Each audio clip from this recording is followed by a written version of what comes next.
रानो चिड़िया इस जंगल में नई आई थी। उसे इस जंगल के हालात और रहन सहन का कुछ पता नहीं था और वो कुछ ही दिनों में अपने अंडे भी देने वाली थी। वो बहुत परेशान थी कि अंडों के लिए सुरक्षित जगह कौन सी होगी। ऐसा सोचते हुए चिड़िया कौवे के पास जाती है।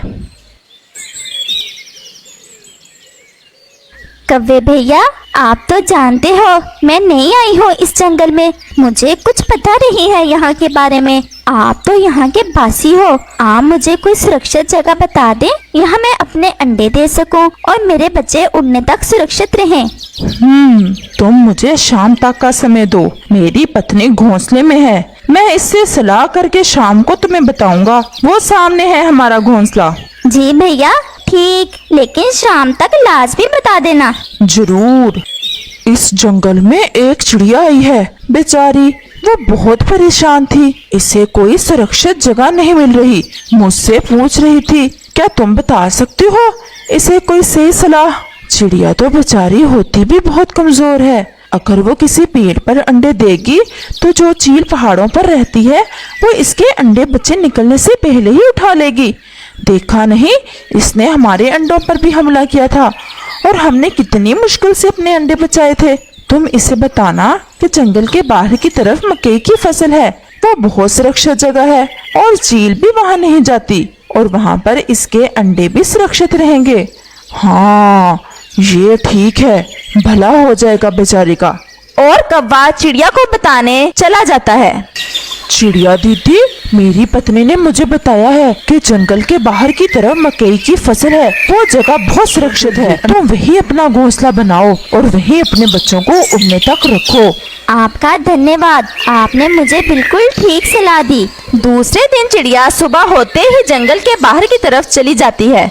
ये जगह तो बहुत अच्छी लग रही है, नदी भी पास ही है, मुझे पानी पीने दूर भी नहीं जाना पड़ेगा। और रानो चिड़िया वहाँ इस फसल में अपना घोंसला बना लेती है। वो इस जगह से पूरी तरह संतुष्ट थी क्योंकि इसे यहाँ खाना और पानी बहुत आसानी से मिल जाते थे।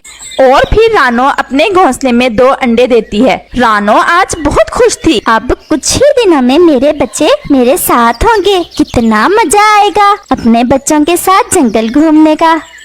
ऐसे ही दिन और रात गुजरते गए और फिर कुछ ही दिनों में रानो के अंडों से 2 छोटे छोटे बच्चे बाहर आ जाते हैं।